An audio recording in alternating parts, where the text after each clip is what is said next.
Hi, Year 10s. Hope you're well. Like I said, we're going to have this online lesson today. We're going to do our adding and subtracting of mixed fractions. And just like we normally would in class, I want you to write down the date and the title.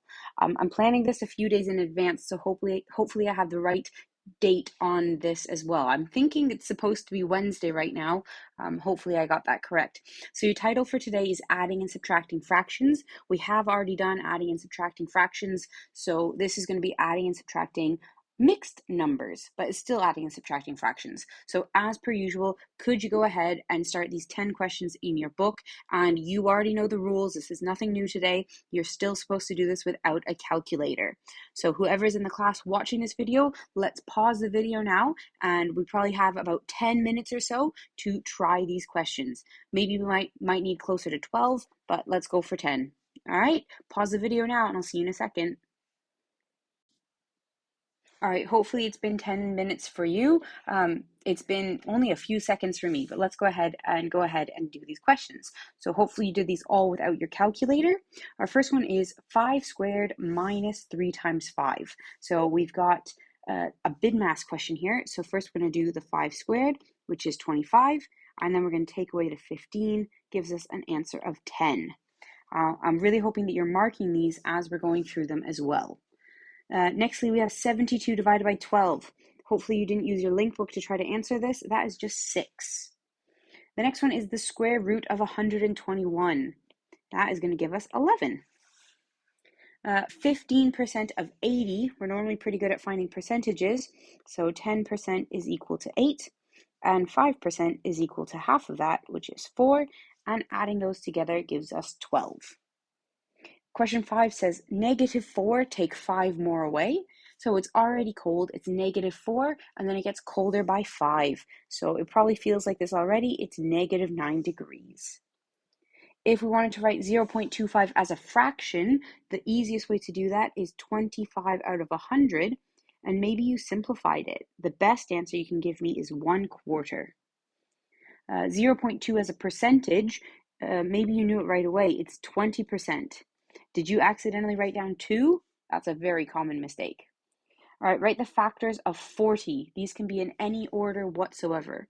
So we've got 1, 2, 4, 8, 5, 10, 20, and 40. Okay, make sure you tick them. If you forgot one of them, you can still tick it, but make sure you write that down. Right, 4/9 plus 2/3. So we need to make a common denominator. We can make both the fractions out of 9. So the first fraction, nothing changes. And the second one, we're going to have to do times by 3 and times by 3. So that gives us 6 out of 9. And adding those together is 10 out of 9. And then we can make it even better answer.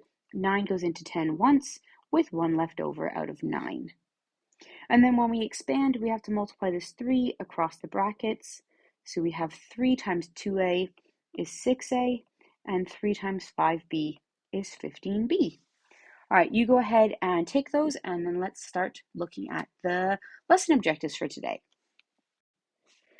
All right, so technically speaking, adding these mixed numbers is kind of challenging, but you're really good at converting between mixed and improper fractions, and you're also good at adding fractions, so I feel pretty happy for you today. I would like you all to be able to write mixed numbers as improper fractions or as top-heavy fractions. That is grade 1, 2. Even if that's all you get to today, just the first step of the question, that's still a step in the right direction. Some of us I hopefully get on to actually adding the mixed numbers with unlike denominators, and then hopefully we'll get on to subtracting mixed numbers with unlike denominators. Okay, so our main task for today is grade 4, but I think you'll be able to do it just fine. All right, let's take a look at our first example. All right, so here we're asked to work out the following additions and subtractions and then give our answer as a simplified fraction, and where necessary, we should give our answer as a mixed number. So the first one says 1 1/2 plus 2/3. Well, we already can see that the 2 and the 3 here are not the same, so we're going to have to make them the same. But our other issue that we have is that 1 1/2 is a mixed number. So we have to turn it into an improper fraction by multiplying by the bottom and adding on the top. So 1 1/2 becomes 1 times 2, which is 2, plus 1 more, which is 3. So now we have 3/2 plus 2/3. And then this is just the same that we did last week. we have two fractions with an unlike denominator, so we need to look for the lowest common multiple of 2 and 3. Do we know what the lowest common multiple of 2 and 3 is? Are you nodding your head? Are you shouting at the board? Is it 6? 6 is the number that we're looking for. So we need to make a new fraction out of 6 and another one out of 6. To get from 2 to 6, we're going to do times by 3. So we have to do the same thing to the top. And to get from 3 to 6, we have to multiply by 2. So we do the same thing to the top. So working those out, we get 9 over 6 plus 4 over 6. We can go ahead and add those. We get 13 over 6, and then it says that we have to give our answer as a simplified fraction and as a mixed number. So then we ask ourselves, how many times does 6 go into 13? 6, 12, okay, stop there. That goes in twice. If I'm at 12, there's 1 left over out of 6. There we go. There's our final answer, 2 and 1/6. Now, if you want to, you can tell whoever is doing your cover lesson, maybe you can stop and pause the video if you want to write that down. Otherwise, I'm going to go ahead and try the subtraction one. The subtraction one is exactly the same idea, it's just with subtraction. So first we need to convert both of these into into improper fractions. So 1 times 8 is 8, plus 5 more is going to give me 13 over 8. And then 1 times 4 is 4, plus 1 more is 5. 5 over 4. And we want to subtract these. So just like always, when we want to subtract them, we need to make two denominators that are the same. Now, what do 8 and 4 have this in common? Let me try that again. What do 8 and 4 have as the lowest common multiple? Well, they actually have 8. You could have used 8 or you could use 16. It's really, really up to you. I would suggest using 8 because then you don't have to simplify as much when you're finished. So I'm going to make two new fractions and they're both going to be out of 8. The first one, I don't have to change anything because it's already 13 out of 8.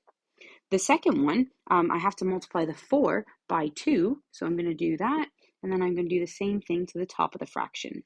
And 5 times by 2 gives me 10, and then I'm going to go ahead and subtract them. 13 take away 10 is 3, 3 out of 8. Now, I don't have to write this as a mixed number because it's already as a nice fraction. 3 out of 8 is absolutely fine. It's not an improper fraction, so I don't need to write it as a mixed number. Okay, again, if you want to, ask your teacher to pause this and then you can write it down in your book. Otherwise, I need you to go get a whiteboard because we're going to do 2 questions on a whiteboard. Okay? All right, so like I said, we're going to do this on a whiteboard now. It's really just exactly the same as what I did. Maybe you've written down an example in your book. Maybe you want to use that to help you out. So you have 7 over 9 plus 1 1/3.